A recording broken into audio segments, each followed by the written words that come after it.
A gente falou de lacunas, com a conversa que a gente teve também já para fazer a apresentação. A gente falou um pouco de sociedade. Então, o Rodrigo trouxe um pouco as coisas o paradigma laranja, ele vem com a revolução científica, né, com a gente criar fatos de argumentos para as coisas.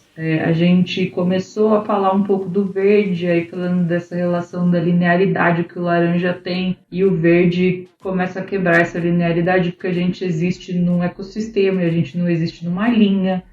E aí o Lula já começou a falar dos ranços dele do verde, mas ele falou que ia deixar pra gente conversar hoje. E aí eu falei que os ranços dele do verde também é uma coisa que a gente precisa entender o quanto que o ranço é nosso e o quanto que o ranço é da cor. Se você entendeu o que a Carol falou, ou se você não entendeu o que a Carol falou, tanto faz. Solta o play porque o papo hoje vai ser bom. Reinventando as organizações, Frederic Laloux. Vamos falar sobre teal. Que cor que é essa? Solta a vinheta, Léo. Olá, seja bem-vindo ao Love the Problem, o podcast oficial da Knowledge 21, ou K21 para você que já é da família.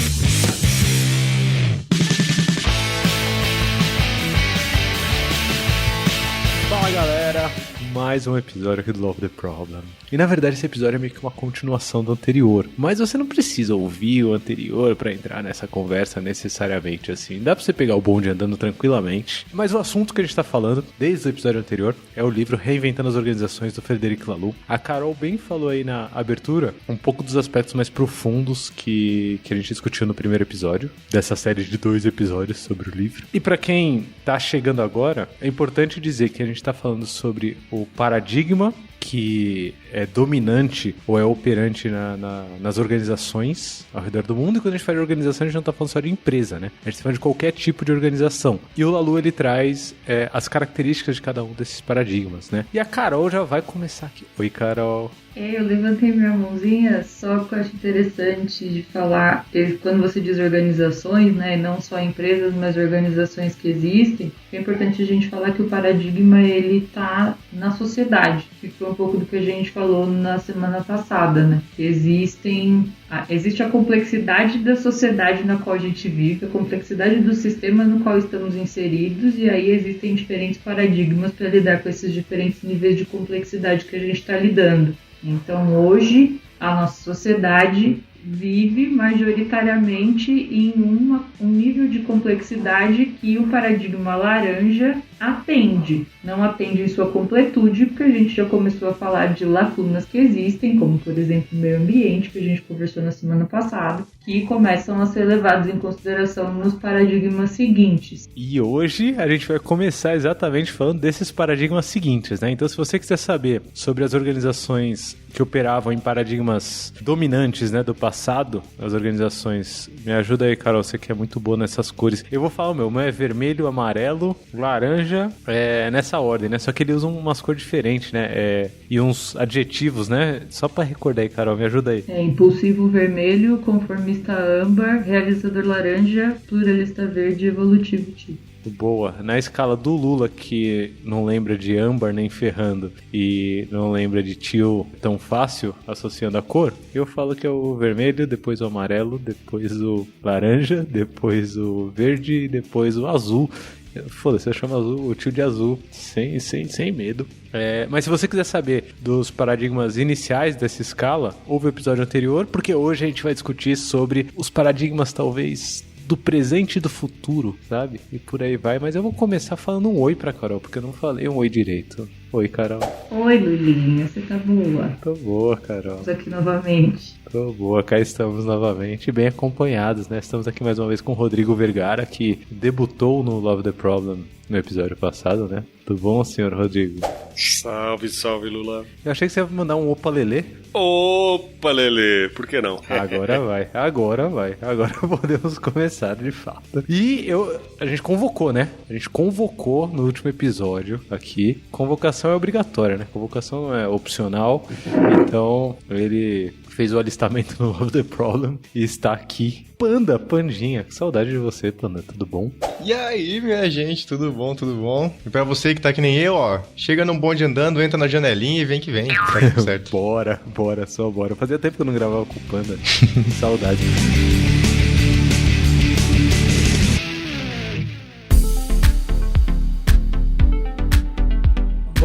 Vamos começar essa discussão, porque a Carol bem falou que eu tenho uns ranços aí pra tratar, né? Então eu vou usar a minha sessão de terapia coletiva aqui sobre o paradigma do mundo. Eu queria voltar do ponto que fez surgir esse paradigma que a gente chama de pluralista verde, né? Se eu me lembro bem, e aí preciso de ajuda de vocês, se eu me lembro bem, a gente estava falando que o paradigma realizador laranja, que é o paradigma dominante, como a Carol bem falou, que a maioria das organizações hoje que a gente conhece opera nele, ele trouxe muita eficiência, né, e muita evolução tecnológica e tal pro mundo, mas ele tem uma dificuldade muito grande de entender que tá tudo conectado, entender que o todo é muito maior do que a soma das partes, né? Então, as organizações acham que ter muito sucesso tá lucrando bastante, tá gerando muito impacto para os clientes, mas não entendem que, por exemplo, né, como a Carol bem trouxe, que elas fazem parte de um ecossistema e que a natureza é parte desse ecossistema. E aí, um grande lucro, um grande sucesso, né, entre aspas, com uma perda muito grande do bioma, né, por exemplo, né, ou da natureza, não é um problema tão grande para quem opera nesse paradigma, né? Não é visto como um problema tão grande para quem opera nesse paradigma. Esse desafio que eu coloquei para o paradigma realizador laranja, vocês acham que está de bom tamanho ou vocês explorariam um pouquinho mais para introduzir o verde, né? E como o verde resolve esse tipo de coisa? Eu achei muito legal o jeito que você falou, que assim, acho que é justamente essa ideia de não enxergar o todo, porque eu acho que ele tá, um pouco do que a gente falou da última vez, né? Só relembrando, ele tá, o paradigma laranja do realizador, ele tá, esses nomes são arbitrários, vem da teoria integral, mas ele se refere muito ao pensamento que nasce do pensamento científico, e a ciência, ela descobriu uma coisa muito interessante que é, quando eu consigo eliminar variáveis e isolar um objeto, eu consigo aprender sobre esse objeto de maneira que o meu conhecimento sobre esse objeto ele se torna aplicável. E daí nasceu muita tecnologia, né? Só que esse ato, que a gente pode chamar de reducionista, né? De entender o todo pelas suas partes, que foi aplicado em trocentas coisas, né? Hoje em dia você tem um especialista médico em gastro, tem um especialista médico em pele, tem um especialista médico em sei lá o quê, porque a gente dividiu o corpo humano, mas na verdade ele é um todo que se influencia, né, mutuamente. E essa limitação do pensamento que reduziu as coisas a uma soma de partes, perde justamente isso que você falou dessa interação. E tudo aquilo que está fora, né, então a gente pensa no modelo de desenvolvimento, a gente começa a olhar a limitação, o ponto cego desse paradigma, são aquilo que se costumou chamar de externalidades, né, ou seja, tudo aquilo que as organizações fazem e que sobra para alguém pagar a conta. E aí quando você fala das limitações que você está falando, acho que hoje a gente está se deparando com uma limitação fodida desse paradigma, que é o limite, que assim, o paradigma laranja tratava a realidade, a Terra, como um infinito manancial de recursos e de disposição de resíduos, né? E evidentemente que esse paradigma estava errado e agora, né, as evidências desse erro original estão se tornando como é que chama? Indisfarçáveis. Não dá para ignorar. Tem gente que tenta, mas tudo bem. Sigamos. Mas não tem futuro esse pensamento, né? Não tem futuro. Mais cedo ou mais tarde ele vai se deparar com a realidade de que, enfim, não tem recurso para algumas coisas e não tem mais lugar para enfiar tanto resíduo. Eu acho que quando puxa pra gestão ainda, Rodrigo, eu sei que a gente tá falando de uma coisa um pouco mais ampla no ecossistema, e quando você se refere ao laranja no passado, eu fico esperançoso. Mas pra mim ele é muito presente, né? Então pra mim ainda é. Ainda dói, né, Panda? Ainda é. Todo dia. E quando a gente fala ainda mais de organizações, de gestão e tudo mais, por isso que o The Office é tão assustador, né? Porque ele é muito real, né? Eu tenho um amigo aí, um abraço pro Dimas, se o Dimas escuta o Love the Problem aqui, manda um coraçãozinho pra mim lá no Telegram. Nunca te pedi nada. Mentira. O Dimas, ele fala que The Office na verdade é um reality show, né? A gente só finge que é um seriado de comédia pra gente não passar tanta vergonha. Todo mundo conhece o Michael Scott, né, Panda? Todo mundo conhece o Michael Scott. Todo mundo, na vida real. Sim. Marco! Tem uma pergunta dentro disso, talvez até falando um pouco ainda do laranja, mas como que a gente transpassa isso, né? Vocês acreditam hoje, porque a gente conversou e a gente dentro da comunidade ágil fala muito sobre pensamento sistêmico, né?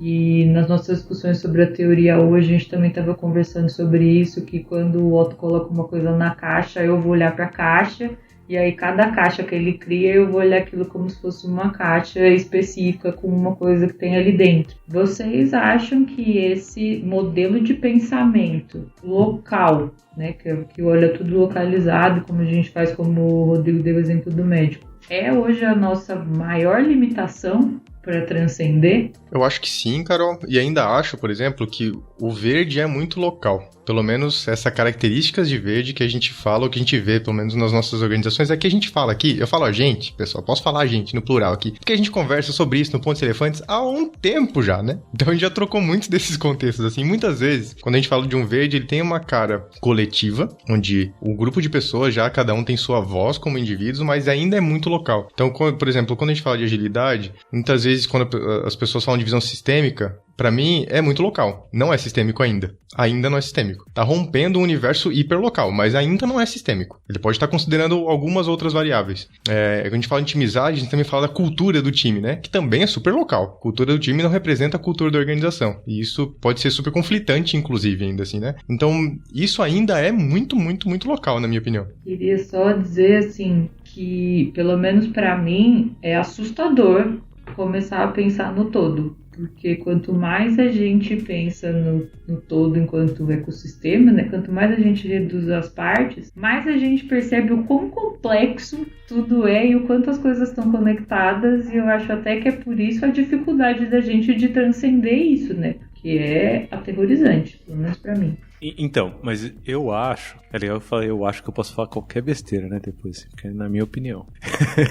Mas eu acho, Carol, que o verde, ele tenta, assim, eu acho que o verde, ele transcendeu, pelo menos no sentido de entender que, ó, eu não tô sozinho. A gente não tá sozinho, sabe? Então, se você falou da comunidade ágil, por exemplo, uma característica bem maneira, assim. Ó, tô começando falando pelas coisas maneiras, tá vendo? Eu tô guardando todo o meu ranço sobre o pluralista verde de cantinho, falando sobre as coisas maneiras. Uma coisa muito maneira, Carol, é o próprio senso de comunidade, né? A gente fala de uma comunidade ágil. Isso é muito, muito legal, assim.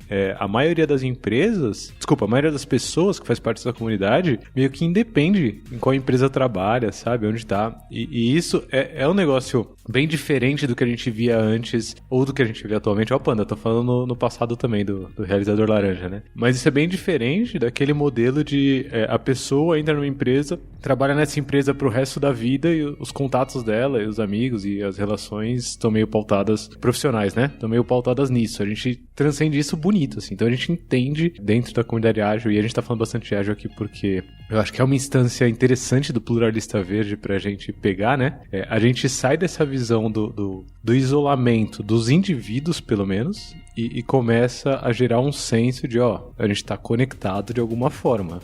Então, eu não traduziria isso para, como o Panda bem falou, para pensamento sistêmico, eu traduziria isso para coletivismo. A gente tem uma visão coletiva. E uma visão coletiva não necessariamente é uma visão sistêmica, né? E aí já começa a surgir os pelos aqui no meu coração, que eu não sei onde vai dar. Eu acho que existe dentro de cada um pouco de cada visão. Mesmo se eu pensar no rigor científico da análise, da reprodutibilidade, do isolamento de variáveis, se eu for pensar nisso, assim, boa parte das conclusões que eu tiro na minha vida, embora eu diga que elas são racionais, muitas delas não são nem um pouco racionais e eu não posso dizer que eu tenho um rigor a respeito disso. Eu até entendo a lógica que pressupõe isso, né? Mas para muitas coisas eu tô ali num lugar bem mais simplista, num pensamento mais simplista para tirar conclusões para minha vida. E com isso eu quero dizer que, assim, mesmo que a gente pode imaginar, ok, o realizador laranja, que é, né, esse pensamento que já tá, mais ou menos já se introjetou, a gente passou a nossa, né, somos pessoas educadas aqui que tiveram bastante tempo de escola, basicamente todo o tempo de escola a gente esteve ali submetido a essa lógica, né, de deduções, enfim, muito desse pensamento racional, etc e tal. Mas mesmo nós que passamos por isso, temos dentro da gente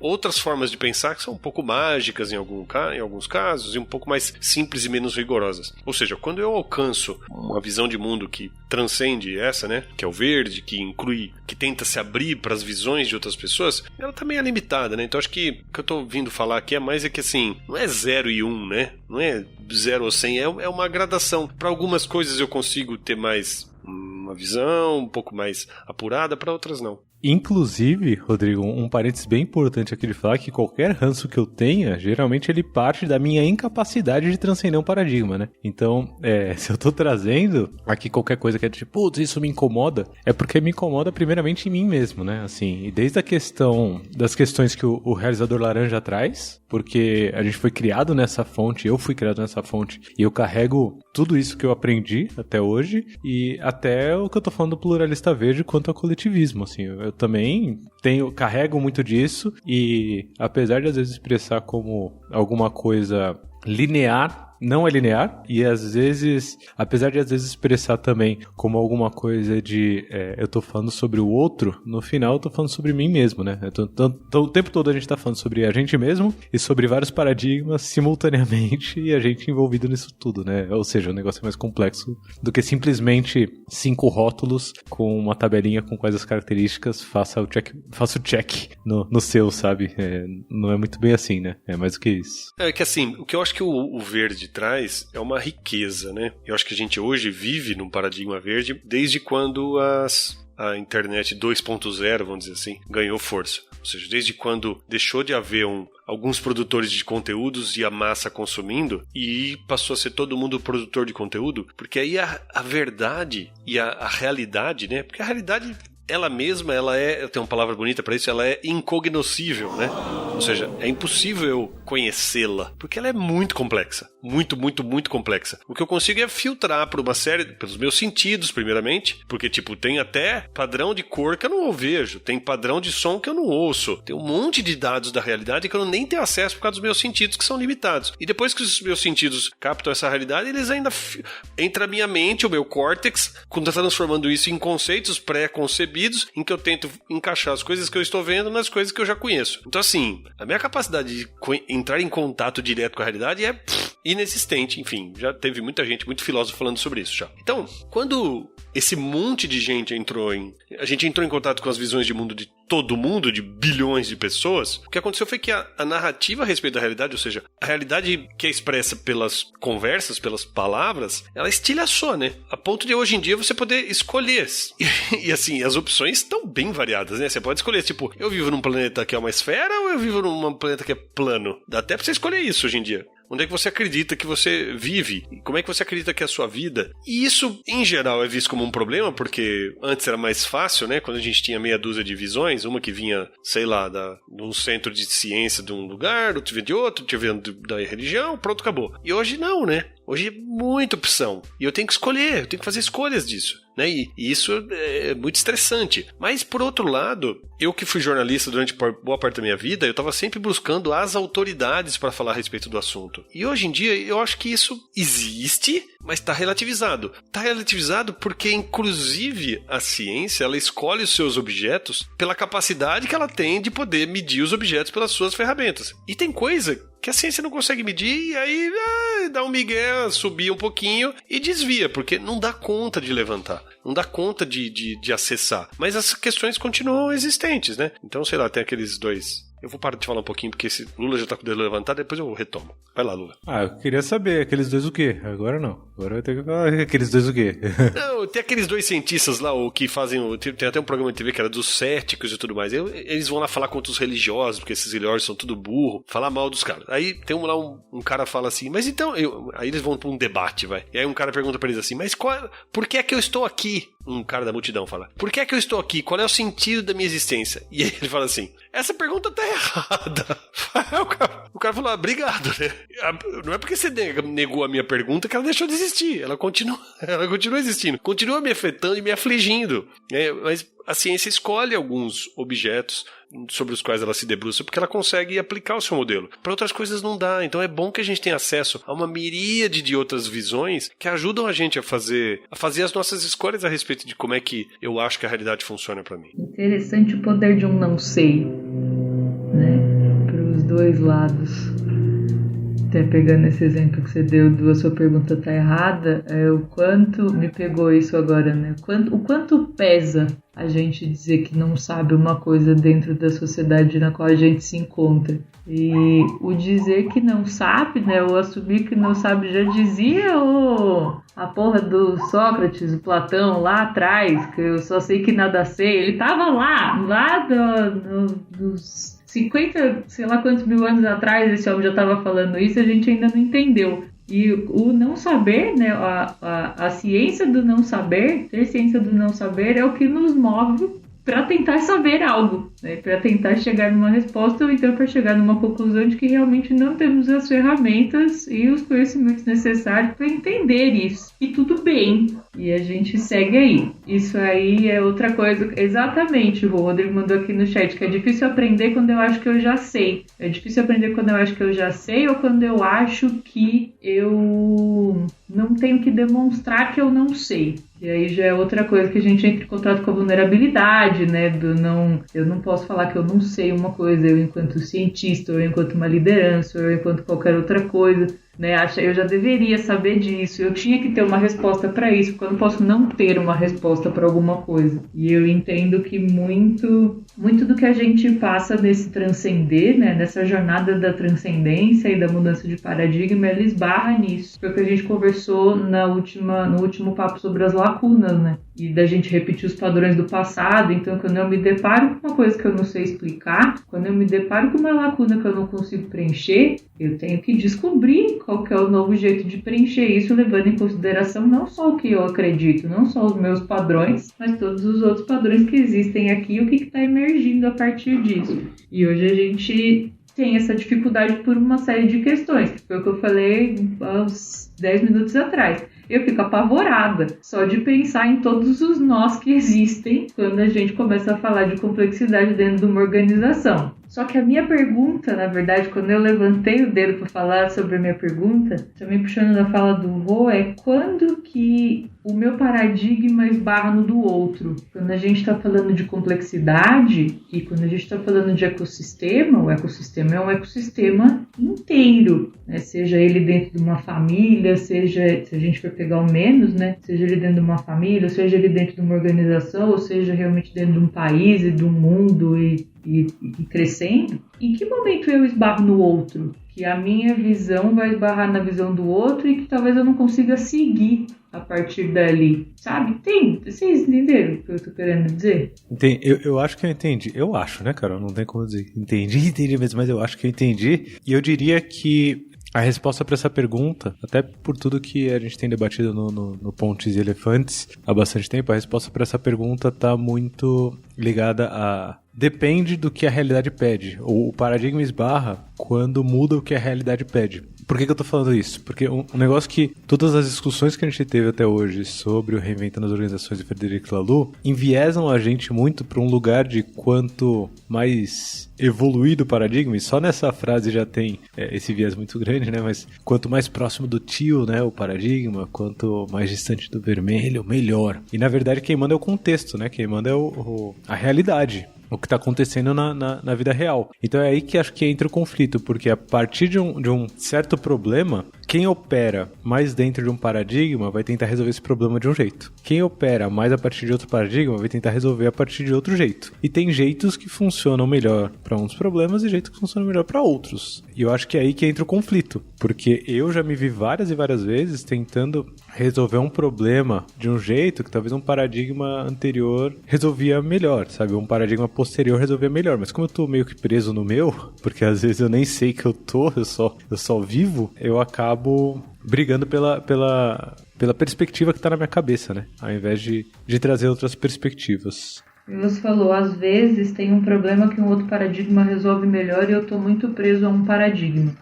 Sabe qual que é a impressão que eu tenho? É engraçado que a gente conversou sobre esse livro tantas vezes e agora eu acho que eu tô tendo uma nova perspectiva a respeito das conversas que a gente tá tendo. até um pouco da conversa que eu tive com o Panda na palestra que a gente está montando, que parece que a gente está colocando os paradigmas como se eles fossem caixas. E é o que o Rodrigo falou agora também, né? Não são. A gente tem nuances, elas existem. E vai depender da complexidade do sistema com o qual a gente está lidando ali. Então, a solução verde, né, Lula? A solução que você tem, que você está preso, ela resolve aquele problema. Assim como a laranja e a vermelha, elas também resolvem esse problema, porque é o lance dos padrões do passado que já funcionaram em algum momento no passado. Todas essas coisas resolvem determinado problema de jeitos diferentes, a depender de diferentes óticas. E aí é isso que eu quero dizer o que acontece quando a gente esbarra no outro, porque não é que um jeito de resolver o problema é melhor do que o outro jeito de resolver o problema. Tem a ver com como eu quero resolver aquele problema, né? E como o outro quer resolver esse problema, e aí a gente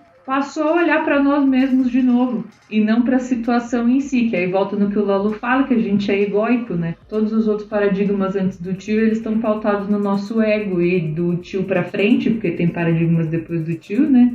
Do tio para frente a gente não tá mais pautado aqui. E a sensação que eu tenho é essa, que a gente fica colocando em caixinha, porque fica meio que um negócio assim, o meu é melhor que o seu, né? Porque o meu jeito, a resposta que eu tenho para essa coisa é melhor do que a sua. E aí o fulano também acha que a resposta dele é melhor do que a minha, e a gente fica nessa coisa do um esbarrando no outro. Parece, né, que eu digo assim, agora eu vou usar este paradigma para fazer tal coisa, ou eu vou usar aquele paradigma para fazer tal coisa. Raramente a escolha é feita de maneira consciente, né? E eu acho que uma coisa, se eu fosse dizer assim, na origem da teoria, o que é que diferencia um do outro, significa o seguinte: tem a história de eu saio de um paradigma e vou para outro quando eu transcendo e incluo. Transcender significa eu incluo outras coisas além daquele. Aquele incluiu um determinado conjunto de coisas, só que aí o fato de eu deixar de fora algumas coisas, chega uma hora que fica evidente que não dá mais pra ignorar aquilo, e aí eu consigo falar, isso aqui existe, e aí, a minha consciência, né, dá um salto e eu incluo essas coisas, e portanto eu transcendo aquele paradigma anterior que excluía essas coisas. Então eu acho que assim, o que me faz trafegar entre os paradigmas significa se diante de uma situação eu decido ignorar algumas coisas, eu estou no paradigma anterior, né? Então assim, se eu tenho uma urgência ou por exemplo, quando a Carol tá falando, mas quando vem o outro, ele tem uma visão diferente de mim. Bom, eu preciso do outro cooperando comigo? Se eu preciso do outro cooperando comigo, então eu vou ter que usar um paradigma que o inclui. E aí eu vou ter que lançar mão de um paradigma verde que inclui a visão do outro e que entende que a resultante disso passa a ser uma conversa entre nós. Isso é cada vez mais necessário à medida em que o nosso trabalho e as cadeias de valor e os nossos modos de produção se tornam cada vez mais interdependentes. Quando eu tinha uma linha de produção que dependia de qualquer coisa, eu soco ferro na história, bota mais fumo na chaleira e o negócio roda, entendeu? Mas se eu preciso dos outros, aí eu preciso de um paradigma que me leva para um outro lugar diferente. E essa era justamente a questão que eu queria puxar, Rodrigo, que é o grande mérito para mim do paradigma pluralista verde é essa questão de entender que eu preciso do outro. Assim, isso para mim é um grande mérito. Inclusive, Carol, pensando aqui, a questão que você falou de, se eu for pensar em toda a complexidade do mundo, eu vou surtar, né? Eu não consigo lidar com tanta complexidade da realidade e tudo mais. Eu vejo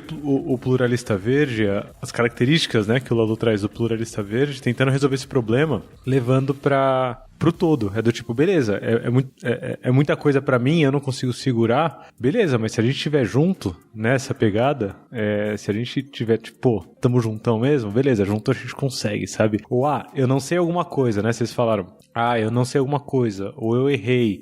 Beleza, porque eu não tô sozinho, sabe? Eu tenho alguém, eu tenho meu time, eu tenho aqui... Cara, a galera tá aqui, sabe? A gente é família, tá um junto com o outro. Eu acho que isso daí é muito mérito do verde, assim, fazer essas conexões para conseguir lidar com mais complexidade, né? Que é o que o Rodrigo tá falando aqui. Agora, e aí eu quero jogar pro Panda pra ouvir ele muito forte. Agora, é um demérito também. Não é só mérito essa perspectiva de, tudo bem, mas eu não estou sozinho. Eu tenho o outro comigo e por isso eu consigo lidar com mais complexidade do mundo e consigo lidar com mais coisa. Ok, mas se eu jogar pra todo mundo, se eu colocar todo mundo nessa caixa e a gente tá junto, quem é responsável, sabe? Quem vai resolver de fato? Quem vai lidar com essa complexidade? Quem vai lidar com o problema? Quem vai, de fato, tomar alguma ação, sabe? Sair da inação. E aí o que eu quero jogar pro Panda é que o Panda é alguém que a gente convocou pra estar aqui porque dentro do Pontes ele traz as histórias da vida real, né? Geralmente assim. E ele passou por vários contextos muito diferentes, né? Assim, e já conseguiu ver características de vários desses paradigmas. E eu não sei, Panda, se quando eu falo do pluralista verde, nesse lance de demérito, de a responsabilidade é do time, e aí eu vou botar bem o pé no chão aqui, tá? A responsabilidade de demitir alguém da organização é do time, e aí ninguém demite ninguém. Ou sobra pra uma pessoa, em último caso, ir lá e demitir. E essa pessoa vai ficar puta, porque fala, não era pro time demitir. Então tentei aterrissar aqui bem no chão para um dos problemas que o verde resolve de uma forma menos eficiente do que o laranja, né, inclusive. E aí o que eu quero puxar, Panda, de você existe alguma esperança para isso? Isso que o Lalu traz como tio, é uma esperança para resolver esse tipo de problema que o pluralista verde no seu coletivismo injeta? Eu não sei dizer, Lula, se é uma solução, até porque eu não sei dizer se o coletivismo é um problema. Enquanto vocês estavam falando aqui, minha mente estava tentando conectar algumas coisas, assim, né? Vocês estavam falando muito no universo super de ideal e tudo mais. Tava longe pra mim, eu tô falando, como é que eu puxo isso pra vida real, assim, né? E eu não tava conseguindo. Eu tava, tipo, aqui pensando, tudo bem, isso se conecta com alguém. Se a gente for pensar, talvez, de forma coletiva, tá indo, sabe? Não sou eu a pessoa que vai puxar esse negócio pra cá de volta, assim, e trazer isso pro pé no chão. Porque vai. Isso conversa com alguém, isso fala com alguém. Então, se eu quiser, de fato, garantir a opinião de todo mundo, Lula, se você quiser garantir a minha opinião pé no chão, talvez vai desvirtuar o movimento que isso aqui tá acontecendo, de levar pro ideal, entende? Eu tô usando a gente como exemplo pra dizer que, tipo, o coletivismo pode não ser um problema. E, cara, e quem tava ouvindo aqui até agora e falou, beleza, o que eu faço com esse monte de informação? Que na minha vida real aqui, no trampo, no dia a dia, isso não tá se conectando comigo? O coletivismo pode ajudar a colocar isso no lugar. A parada fica quando o coletivo é a persona. E pra mim aí é que tá o X da questão. Não o coletivismo. Quando o coletivo é a persona. É a impessoalidade do verde que pra mim está oculta nessa visão de que a gente dá voz pra todo mundo. É quando a gente pega esse monte de voz, bota num pacote a história do arroz que a Carol conta em algum momento lá, e vira um troço que a gente não representa ninguém. Eu acho que aí é que pega. Então esse exemplo que você trouxe especificamente, Lua, sobre o time demite uma pessoa, se o time de fato decide que tem que demitir uma pessoa, demita essa pessoa, por exemplo. Se a gente for pegar de forma bem pragmática. Qual é o problema nisso? O problema que você trouxe não é que o time demite, o problema é que alguém tem que dar essa notícia. E essa pessoa talvez não represente esse ideal do coletivo. Porque o coletivo o time tá numa entidade que não é esse indivíduo. Esse indivíduo não está no local desse coletivo necessariamente. Se a gente tiver todas as ideias pensando da mesma forma, vai ser tranquilo. Se todo mundo aqui,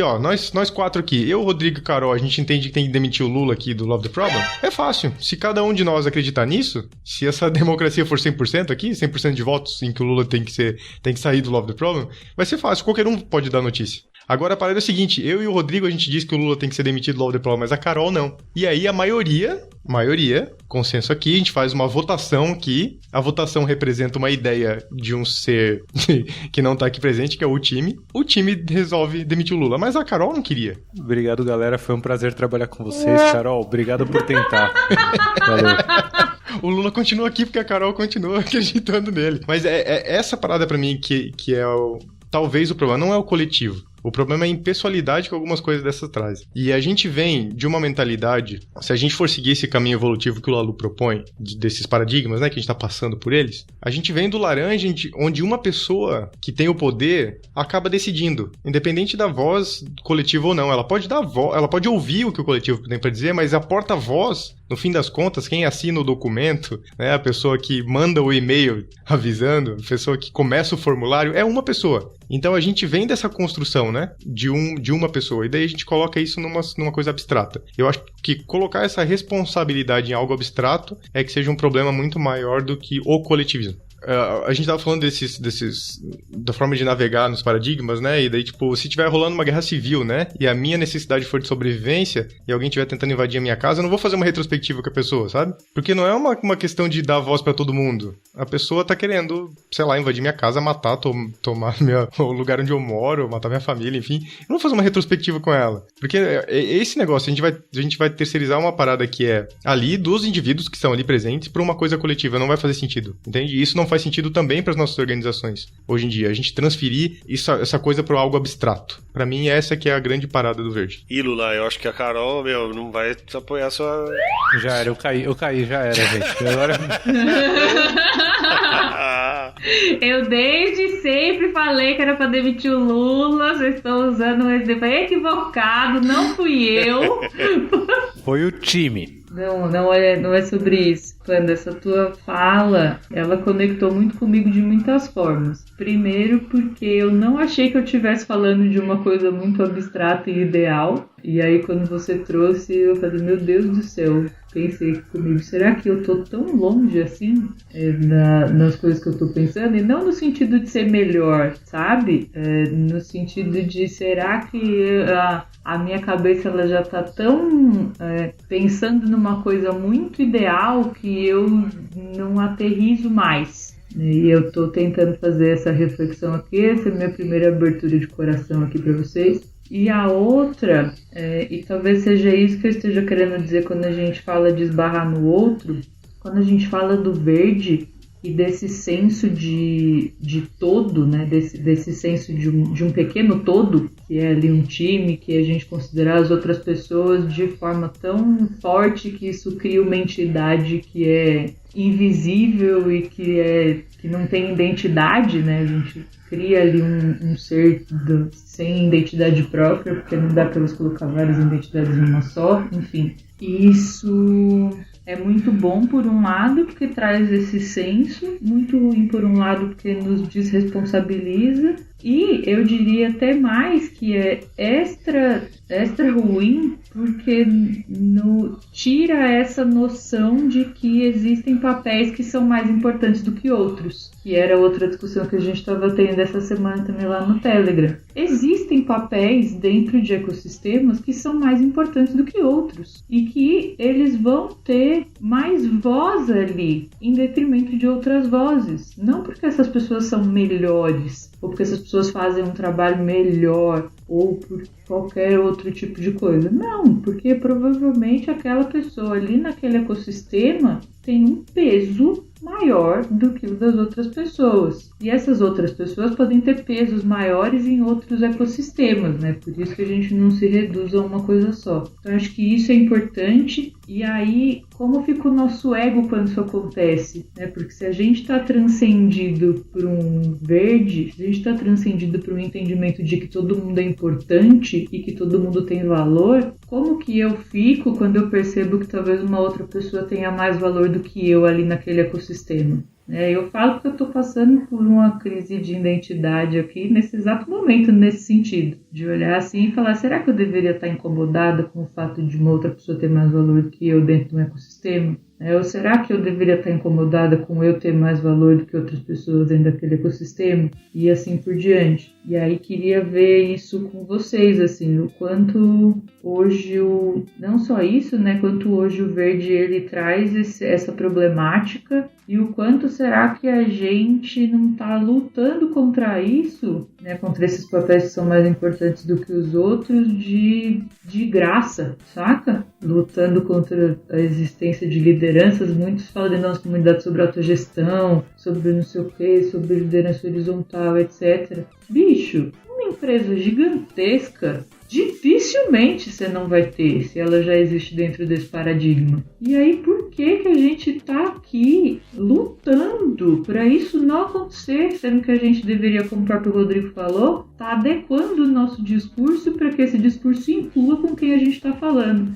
Enfim, eu vou ficar pensando nisso umas 3 semanas. Eu fico pensando também que assim, né? Uma coisa é eu falar sobre um paradigma, que é uma visão de mundo, que de repente fala, nossa, e a gente tá aqui tentando concentrar, né, de certa maneira as decisões e tudo mais, se a gente ouvisse mais gente para tomar essas decisões, então, tem um conceito. Não quer dizer que as práticas que tentam seguir essa visão de mundo, não vou nem dizer em relação a ser bem-sucedidas, mas de fato conseguir aplicar de fato essa visão de mundo, porque tem coisas aí que não caminham na mesma velocidade. Por exemplo, a gente falou aqui do caso de demitir ou não demitir, porque a pessoa é eficiente ou não é eficiente. E assim, quando eu penso, muda todo o paradigma, a gente precisa incluir a natureza, a gente precisa incluir todos os stakeholders, a comunidade de entorno, os ambientalistas, os consumidores.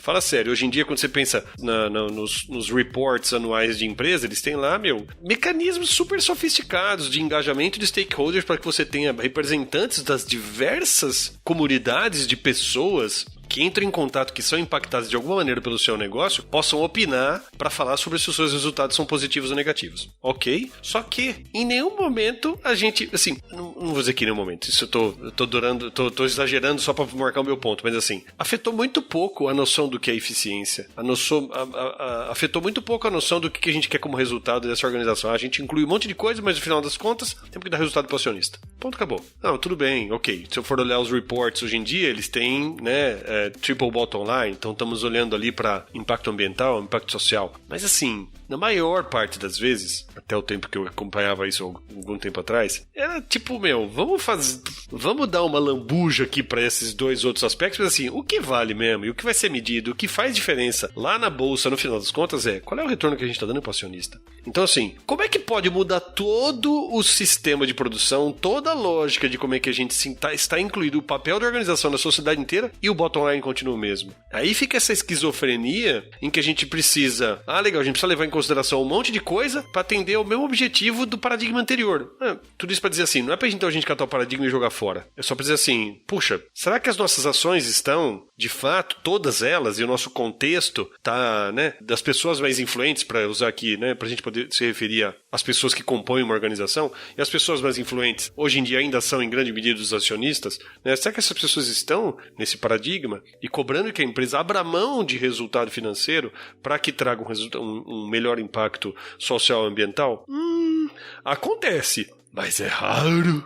Talvez a chave esteja aí, Rodrigo. Eu ia puxar por esse lado mesmo, que é, enquanto eu ouço o discurso da Carol, por exemplo, me vem na cabeça aquela frase que você me falou a primeira vez, Carol, que foi bem impactante, que é, o desafio tá aí.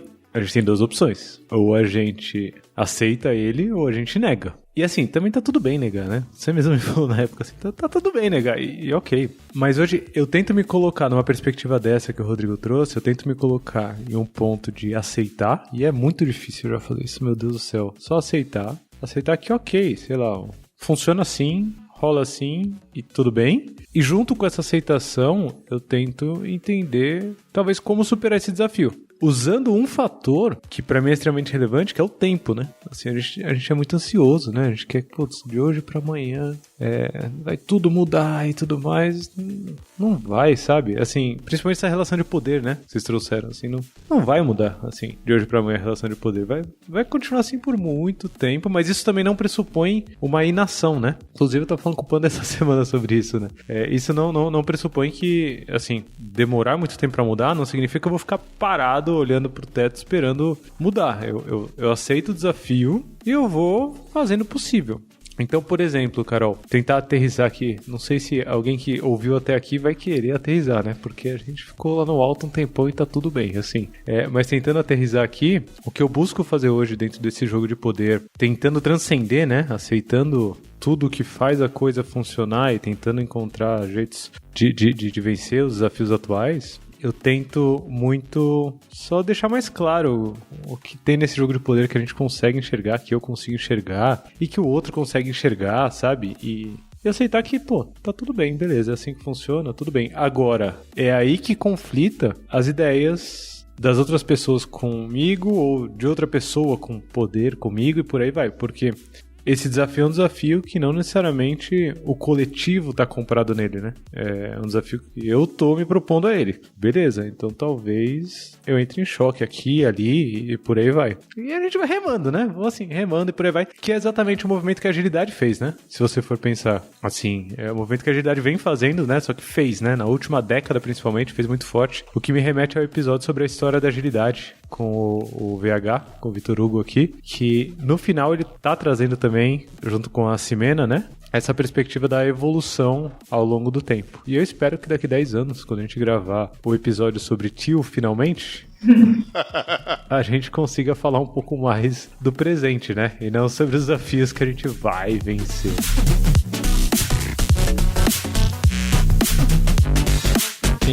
Tem uma parada, eu acho, que não é uma novidade, né? Eu acho que o que a gente precisa também marcar aqui é que nada disso é uma grande novidade. Talvez aplicado no universo das organizações seja vanguarda em alguns lugares. Mas isso não é novidade como filosofia de vida, né? Essa vida pós-revolução industrial baseada em medo e escassez da vida é uma coisa que a gente está consumindo hoje em dia como consequência, né? Mas existem muitas pessoas nesse mundo que olham para a vida de uma forma confiante na abundância da vida. O extremo contrário disso. Todo esse sistema em que a gente construiu e que a gente está inserido foi baseado em medo e escassez da vida. Então você pega ali laranja e a gente está num verde inserido num laranja em vários contextos também, né? Que a gente está tentando uma coisa local que no sistema tá... É como se fosse assim, ó, a gente faz parte, a gente é peça de uma grande máquina.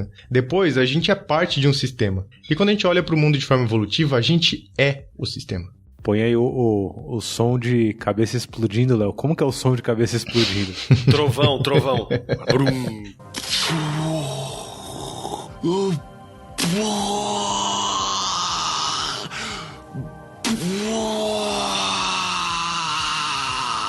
E a parada essa consciência de que a gente é o sistema, eu acho que vai estar num passo relevante para esse movimento para organizações evolutivas TIO. Porque tudo isso, todos esses problemas, essas coisas que a gente trouxe aqui, elas vão embarcar dentro disso. Porque elas fazem parte da gente. E como a gente nós somos o sistema, então isso vai estar embarcado com a gente. Então não é uma forma que vai resolver isso. Então eu vou pegar todo esse medo e simplesmente vou substituir por confiança. Porque aqui a gente é uma empresa evolutiva TIO. Então aqui é confiança em primeiro lugar. Não tem medo, esse negócio.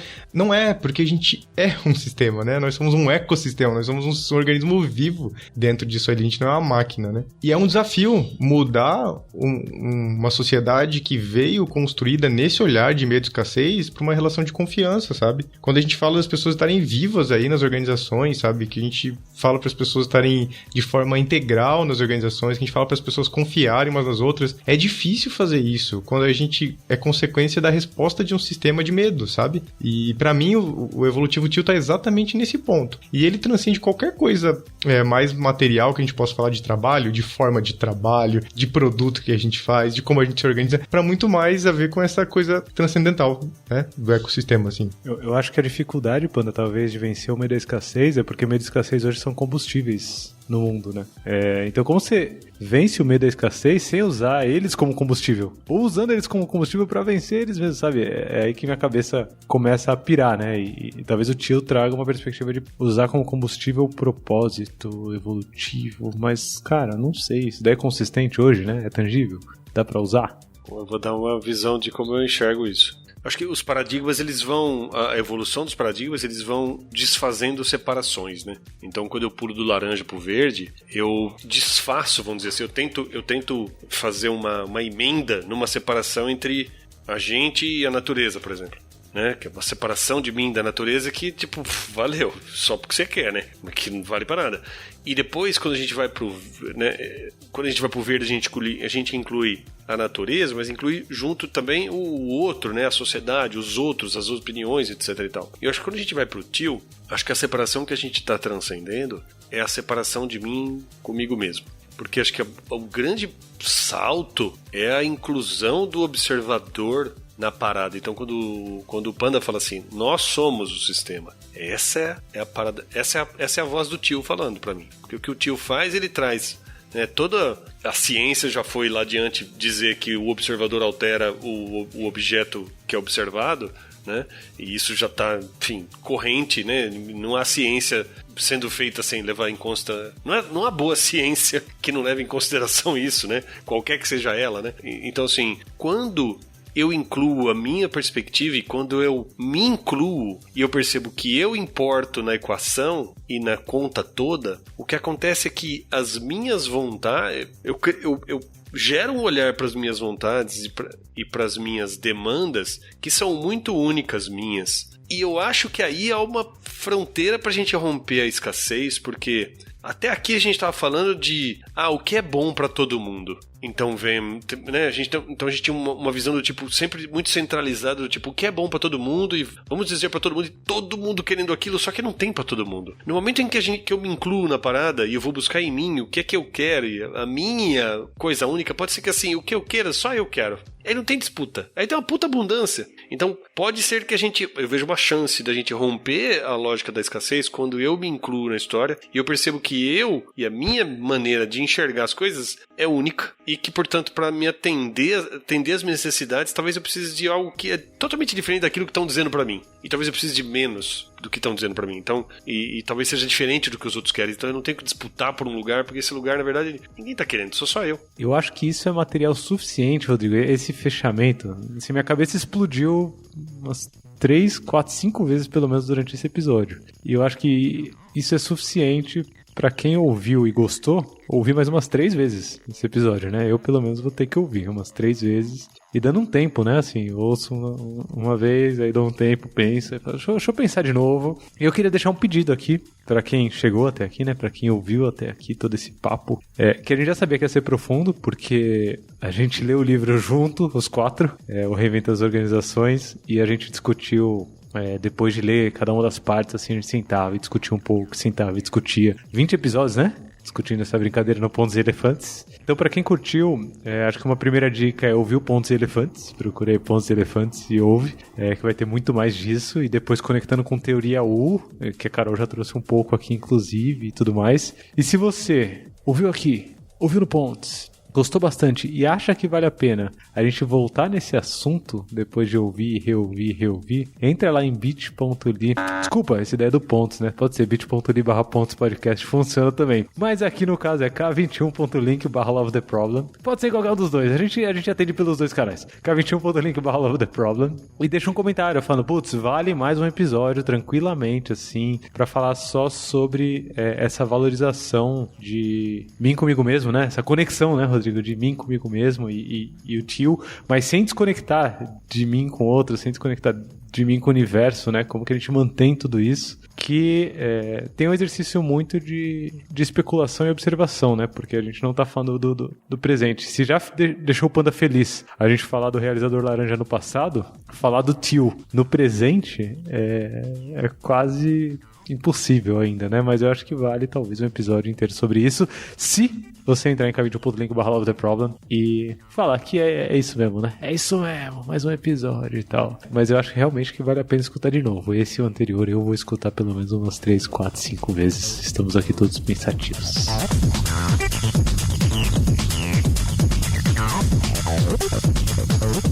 E por hoje é só. A gente se vê no próximo episódio do Love the Problem. Um beijo, galera. Ou do Pontos e Elefantes. Ou do Pontos e Elefantes, né? Já põe aí no final, né? Até minha palestra e da Carol no Scrum Hill, que vai ser sobre isso. A gente pode fazer um merchan disso. Bota aí, Léo. Quando que é, Panda? Deixa eu pegar aqui exatamente até o título, porque nem eu sei o título do negócio. Mas é boa porque é sobre isso, né? Tipo, vocês estão preparando a palestra já faz mais de ano, né? No final, assim. Então, e seguinte, Lula, se alguém quiser saber um pouquinho mais também, vai rolar a palestra minha e da Carol lá no Scrum Gathering Hill, site lá, scrumhill.com. A nossa palestra vai ser na quinta-feira, que vai ser Indo Além dos Padrões do Passado, em busca de um paradigma evolutivo. Talvez aí, tem alguns assuntos que você possa querer ouvir por lá também. E é isso. Um beijo. Muito bom, muito bom.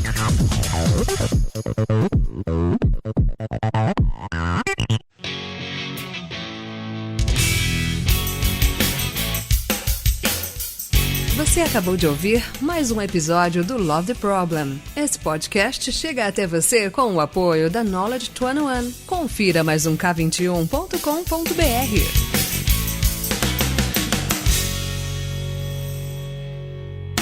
Vamos cantar uma música pra sair numa positiva. Virou a nova mania do Lula agora. É tão bom depois cantar da com contagem, vocês. da palma, a contagem a vai gente não cantar cantou no começo, né? A gente não cantou no começo. Eu acho que cada um podia cantar um verso. A gente vai cantando na sequência, assim. Eu gostaria, mas eu não posso cantar uma música com vocês. Eu tenho que ir. Canta você primeiro, Lupana, antes de sair. Panda. Tchau, beijo. Começa aí. Panda, qualquer música, qualquer uma. Vai. Estranho seria se eu não me apaixonasse por você. O sal iria doce para os novos lábios. Tchau. Beijo, gente. Tchau.